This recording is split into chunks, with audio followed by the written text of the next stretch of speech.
Assalamualaikum Dr. Abdul Muthalib pagi ini.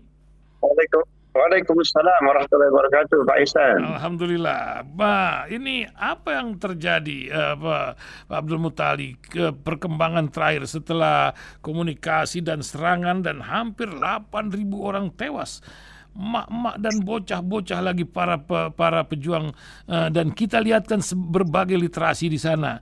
Dan anehnya pula ada lagi kisah di Republik ini yang masih tidak konstitusional berpihak pada pihak Israel. Nah, apa yang Pak Abdul Muthalib lihat perkembangan terakhir, bahkan di tengah gempuran dan macam-macam, roket-roket Al-Qassam masih bisa memasuki Dimona, pusat nuklir Israel. Silakan Pak Muthalib. Oke, terima kasih Pak Ihsan ya. Jadi per tadi malam korban yang dirilis oleh beberapa media, misalkan Al Jazeera, itu tidak di angka 8.300, tapi sudah 9.000 Pak Ihsan. Innalillah, 9.000. Ini 9.000 ini nampaknya akan terus bertambah karena reruntuhan, bangunan-bangunan yang roboh, itu para jenazah yang syahid ya itu belum terevakuasi. Jadi kemungkinan jumlahnya akan terus bertambah. Pada saat yang bersamaan gempuran rudal roket dari Israel tidak berhenti. Kita tahu tidak ada kemenangan sebuah peperangan itu mainnya di udara. Ya, mainnya pakai roket, pakai rudal. Disebut menang perang itu ketika para tentara-tentara lawan itu jelas berapa yang wafat, ya, berapa yang tertangkap. Hari ini, per hari ini IDF, Israel Defense Forces, itu tidak pernah memberikan rilis berapa tentara, berapa pasukan sayap Al-Qassam ini yang wafat. Pada saat yang bersamaan AFP kemudian Reuters itu dengan sangat jelas yang meninggal 2.500 dari pihak Israel. Tapi yang menariknya angka itu Pak Ihsan, 1.500 tentara. Yang dikatakan ya, 1.400 tentara. Nah, ini berbeda dengan 9.000 yang meninggal dari pihak Palestina, separuhnya anak-anak. Berbanding ya, ini perang macam apa korbannya anak-anak? Ya, ditambah lagi ibu-ibu, emak-emak, ya, bahkan lansia. Yang bisa membunuh lansia ya itu nggak perlu pakai senjata ya, dicolek sedikit roboh dia. Ya, itu sebabnya saya apresiasi kepada Bu Retno, Bu Menlu yang memberikan speech-nya sikap pemerintah kita dalam rapat darurat sehingga 120 negara itu menerima resolusi untuk gencatan senjata. Kalimat yang menarik dari Bu Retno, saya datang ke sini bukan hanya sebagai seorang menteri luar negeri. Saya datang ke sini sebagai seorang perempuan, sebagai seorang ibu, sebagai seorang nenek. Artinya apa? Ada emosional yang luar biasa. Lebih luar biasa lagi Pak Ihsan, ya, Bu Retno sebelum memberikan introduction-nya dia mengucapkan kalimat yang dahsyat. Bismillahirrahmanirrahim. Dengan fasihnya, betul. Ya, dengan fasihnya dan itu keras tegas. Itu sebuah announcement. Ya, dari Indonesia, kalau Anthony Blinken berani dia mengatakan saya akan membela Israel karena saya Yahudi. Ya, itu narasi statement dari Bu Retno dengan memulai Bismillahirrahmanirrahim. Kalau kami mau, kami pun punya emosional, punya ideologi, tapi kami tidak mau menggunakan ini sebagai isu. Kita lihat humanity saja. Artinya apa? Ini sikap luar negeri Indonesia sudah naik satu notch Pak Ihsan. Sudah naik satu notch. Tetapi yang menarik ya, sampai saat ini IDF tidak pernah merilis jasad ya yang wafat, yang syahid dari pejuang Hamas, ada berapa fotonya. Yang ditampilkan hanya siapa itu? Anak-anak, kemudian serangan invasi. Dan kita lebih menyesalkan kembali media-media di tanah air, narasinya sekarang amat sangat jelas. Ada yang masih menggunakan pejuang Palestina, ada yang di bawahnya militan, ada yang lebih parah lagi, teroris Hamas. Padahal Pancasila yang dipegang usung itu. Padahal Pancasila yang dipegang. Oke, kita berbicara terorisme orang per orang. Tapi ini ada negara dia teroris, namanya State of Israel. Ya. Nah, maka mohon maaf, dengan segala hormat siapapun narasumber yang berbicara bahwa serangan 7 Oktober kemarin itu adalah desainernya adalah Benjamin Netanyahu agar mereka bisa melakukan serangan balasan yang membabi buta, nampaknya tidak cocok dengan berbagai data, ya, dengan berbagai data. Satu.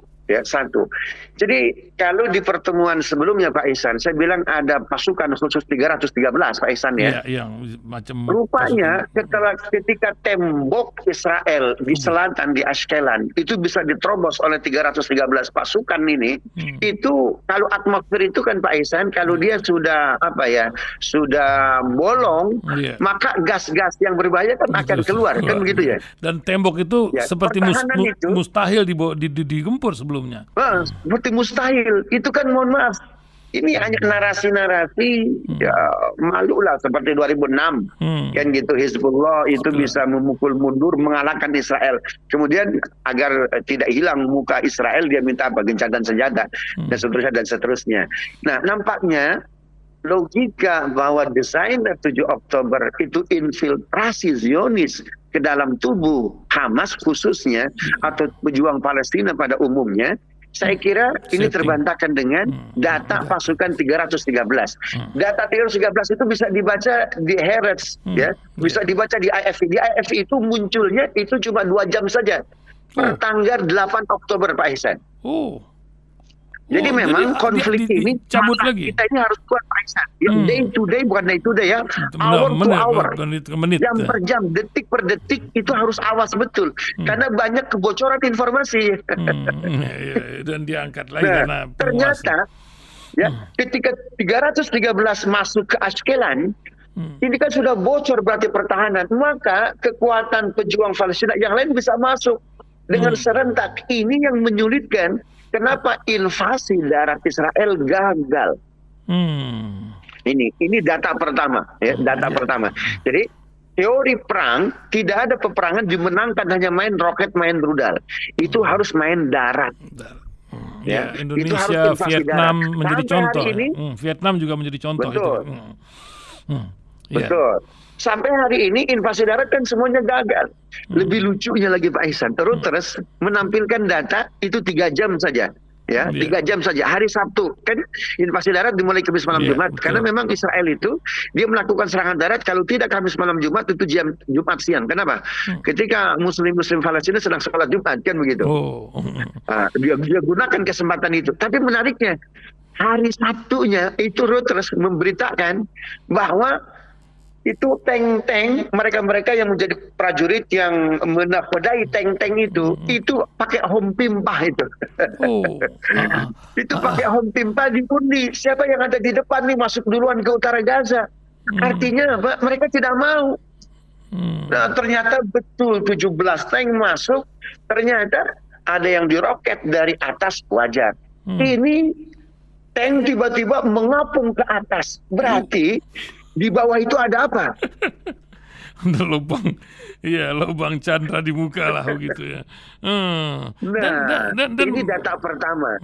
Jadi membuka tembok sehingga 7 Oktober pasukan pejuang Palestina masuk pada saat yang bersamaan mengatakan bahwa ada infiltrasi Zionisme di Hamas, terbantah karena terlalu mahal harga yang dibayar untuk membobol benteng Zionis Pak Ihsan. Ini yang pertama. Yang kedua, Gedung Putih meminta kepada Emir Qatar untuk mengurangi report-report jurnalis dari lapangan. Nah, Gaza ini luar biasa. Ya, Al Jazeera juga luar biasa. Bahkan ada seorang reporternya Wael Dahduh, mungkin Pak Ihsan sempat mengenal nama itu ya. Di mana keluarganya itu syahid. Ya, di mana keluarganya wafat dan dia mereport live, ini anak saya, ini keluarga saya, keluarga Palestina saya, maka saksikan oleh dunia. Nah, menariknya Al Jazeera itu ada 20 jurnalis itu ada di utara Gaza atau selatan Israel, tepatnya di Ashkelon. Dia ingin mereport langsung kalau ada invasi darat. Per hari ini para jurnalis nggak ada tuh yang masuk kecuali 3 invasi yang gagal itu. Ya. Itu menyebabkan. Nah, ini yang dikhawatirkan ya oleh Gedung Putih. Tolong dong jangan direport terus itu. Jadi kita berterima kasih kepada Al Jazeera. Kenapa? Karena supplier berita sampai saat ini terkait konflik Israel-Palestina kan suppliernya cuma 3 saja, Pak Ihsan. Associated Press, Reuters, sama AFP, kan begitu. Rupanya 3 supplier ini kehabisan bahan ini, Pak Ihsan. Ya, Al Jazeera menjadi alternatif buat warga Israel sendiri membuat sebuah psikoar terjadi di Israel. Bukan begitu, Dr. Abdul Mutali? Benar. Yang data berikutnya, resolusi PBB, permintaan gencatan senjata untuk kemanusiaan, walaupun ini kan tidak mengikat Pak Ihsan ya, berbeda ketika resolusi itu oleh Dewan Keamanan PBB. Nah memang, tapi secara politik ini paling tidak memberikan efek jerak, efek gentar begitu ya. Nah ini walaupun 120 negara menyepakati gencatan senjata untuk kemanusiaan dengan resolusi PBB-nya yang diajukan oleh negara-negara, disetujui oleh mayoritas anggota PBB yang jumlahnya 193 anggota.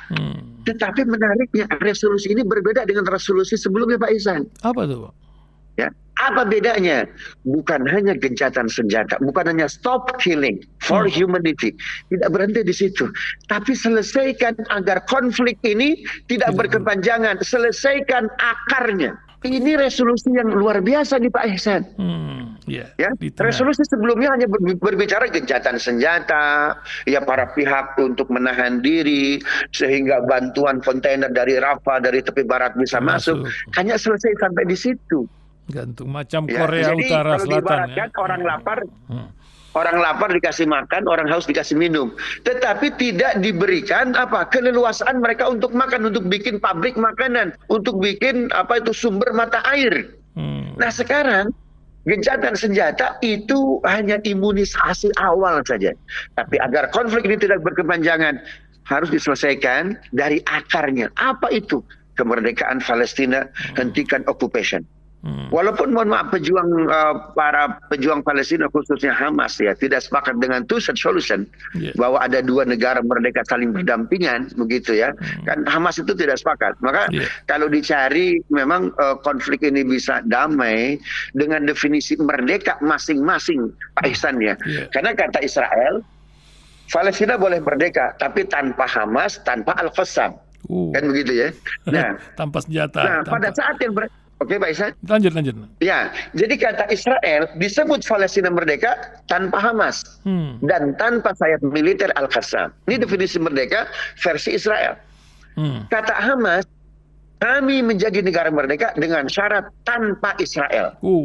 Nah, ini kan titik temunya tidak ada ini. Nah, itu sebabnya kalau saya ditanya bagaimana two-state solution. Tapi berdasarkan resolusi PBB 181. Ya 50% Pak Ihsan. Karena kalau dicari titik temu susah. Kan begitu. Sedangkan Fatah, mohon maaf, dari awalnya kita mesti membedakan antara Fatah dengan PLO pada masa awalnya Pak Ihsan. Lain. Lain. Orang Fatah sekarang hanya tersisa 40 orang. Elitnya. Maksudnya yang bersikap agak lunak dengan Israel. Di tepi barat itu sayap-sayap kanan militer Fatah turun, Pak Ihsan. Bahkan kunjungan Abu Mazen ke pengungsian pun dikawal oleh 1.000 pasukan Palestina. Ke kampungnya sendiri dikawal 1.000, kan unik pula itu kan. Jadi para pemangku jabatan yang punya policy di Fatah itu kalau dihitung sisa 40 orang. Nah, pasukan Fatah sudah mulai bergabung, Pak Ihsan. Kenapa? Karena bagaimanapun mereka punya hati. Di Gaza ada saudara kami, ada kakak kami, ada ibu kami yang mereka tidak bisa keluar kan begitu ke selatan, tidak bisa keluar ke tepi barat, tidak bisa sholat di Aqsa. Kan begitu, mereka punya hati. Karena itu hari ini kita masih membedakan Fatah Abu Mazid dengan Fatah non Abu Mazid, Pak Ihsan. Ada Nah, lagi. jadi artinya ada fakta struktural, ada fakta kultural ini Pak Ihsan ini. Nah, jadi momentum ini membuat Israel, kalau ternyata desainernya Zionis, ini salah kalkulasi. Justru semua faksi-faksi di Palestina bersatu. Kan begitu. Nah, sekarang yang paling ditakutkan oleh Israel adalah media. Ya, media, karena suppliernya 3 kantor berita tadi itu tidak kehabisan bahan. Ya, dan sudah dipermalukan di awal kisah dengan bayi-bayi yang dipotong itu kan. Betul. Ya. Nah, saya kira yang masalahnya Pak Dr. Abdul Mutali, di negeri kita masih banyak bahkan artis-artis public figure. Apakah ini termasuk dalam order buzzer-buzzer berbayar atau apa? Negeri yang konstitusinya jelas terang benderang masalah ini. Dan juga yang kedua, Dr. Abdul Mutali, apakah mungkin Indonesia, Turki yang sudah menyatakan penjahat perang membuat suatu koalisi untuk lebih khusus memantau kemerdekaan untuk Palestina ini? Bagaimana, Dr. Abdul Mutali? Baik. Pak Ihsan, politik luar negeri Israel memang satu langkah lebih maju ketimbang politik luar negerinya Palestina. Politik luar negerinya Israel, dia partnership and existential. Dari 193 anggota PBB, 30%-nya itu punya hubungan diplomatik dengan Israel. Tetapi jangan salah, 70% yang tidak punya hubungan diplomatik dengan Israel, belum tentu dia tidak punya partnership. Belum tentu tidak punya kemitraan. Itu yang G2G. Apalagi yang G2P. Ya, P2P. Bisa jadi mereka mengambil keuntungan dari ini semuanya. Kan begitu. Ya, kita agak susah lah untuk berbicara pembelian drone. Itu bukan dari Israel. Walaupun jalurnya itu masih pakai tendangan pisang. Muter-muter kan gitu. Akhirnya berinya di negara tetangga kita, Pak Ihsan. Pegasus kan gitu, yang dipakai sama BIN juga menjadi masalah sekarang ini gitu kan. Nah, jadi memang partnership and eksistensial. Nah, yang eksistensial memang yang G2G agak berat. Kenapa? Karena rata-rata memang dunia Islam, khususnya dunia Arab, itu membantu Palestina hanya untuk kepentingan domestik, Pak Ihsan. Nah, sehingga seolah-olah dibiarkan masyarakatnya yang pro Palestina atau yang pro Israel. Kenapa? Karena memang dana yang digelontorkan oleh Israel itu luar biasa dalam rangka eksistensial. Dia memberikan image, ya, daya getar kepada dunia internasional. You jangan melakukan apa-apa. Tapi kan ternyata hari ini terbongkar, ya, rahasianya semuanya. Begitu. Nah, jadi apakah Indonesia, Turki, kemudian mana lagi Pakistan, Malaysia bisa membentuk koalisi? Saya kira inilah momentumnya. Kalau 1948 ketika Inggris minggat dari bumi Palestina, lantas di hari jam yang sama Israel deklarasi, we declare sebagai negara yang merdeka, ya. Kami menampilkan ada negara baru di muka bumi, yaitu negara Zionis, negara apartheid. Nah, kenapa kita tidak melakukan hal yang sama? Ya, dalam kondisi ini momentum sudah Indonesia bikin blok yang bukan G7, yang bukan bridge. Ya, yang bukan bridge. Kenapa bridge pun walaupun di situ ada Rusia, di situ ada Cina, tapi India kan abstain. Kan begitu ya. India abstain, Brazil juga abstain. Artinya memang kita mesti bikin blok tersendiri. Saya sebutnya blok G9. Ya, bloknya G9, Indonesia, Malaysia, Brunei, Turki, Arab Saudi, Qatar, ya, kemudian Suria, kemudian Libanon dan Uni Emirat. Kenapa saya sebut Uni Emirat? Walaupun dia masuk normalisasi, tapi jangan salah. Bantuan dia hari ini luar biasa kepada Palestina. Dan dia tidak ikut resolusi yang diajukan oleh Amerika, tapi ikut resolusi yang diajukan oleh Rusia. Kan begitu. Hari ini orang sudah untuk ambil berkas lah terhadap negara-negara yang melakukan normalisasi. Apa yang mesti dilakukan? Tidak cukup statement we stand with Palestine. Ini narasi lama 1945, Pak Ihsan.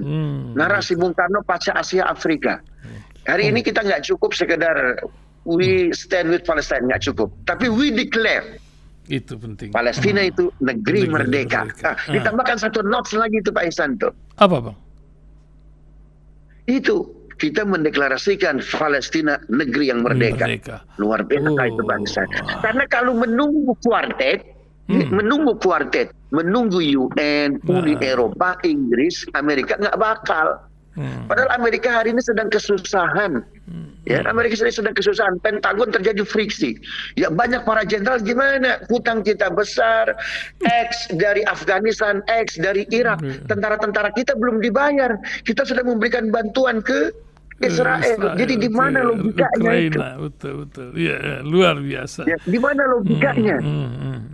Tapi begini memang Pak Ihsan, mesti dilihat bahwa Amerika itu, jangan dilihat Amerika membantu Israel, Amerikanya, tetapi pemimpin Amerikanya. Ketika pemimpin Amerikanya, berarti kalau orang berarti presiden. Kenapa dia membantu Israel? Karena dia butuh untuk November 2024, Pilpres Pak Ihsan. Luar biasa. Pilpres. Hari ini menarik betul statement dari Emir Qatar. Kalau Joe Biden ingin sekedar aman di November 2024, berapa Anda yang Anda butuhkan, berapa akan kami transfer, tapi tolong tarik pasukan Anda, tarik dukungan Anda, support Anda kepada Israel. Luar biasa. Oke, luar biasa. Terima kasih Dr. Abdul Mutali, pencerahannya yang sangat mencerahkan di pagi hari ini. Data korban, keadaan pasukan Al-Qassam, dan juga mudah-mudahan harapan kita mereka betul-betul dapat bersatu di antara bangsa Palestina dan dapat mencapai cita-cita yang agung yang memang bangsa ini telah menunggu sejak 70 tahun ke belakang ini. Terima kasih.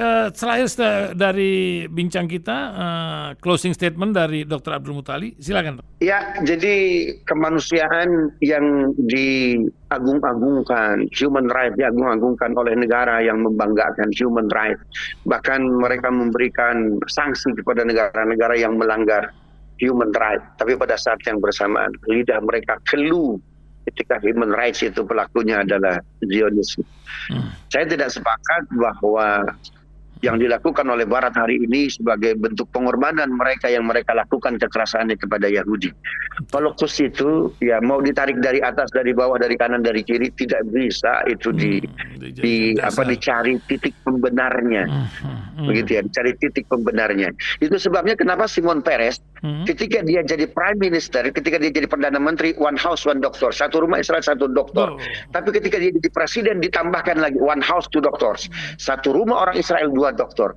Doktornya ditentukan, yaitu bidang sejarah. Apa artinya?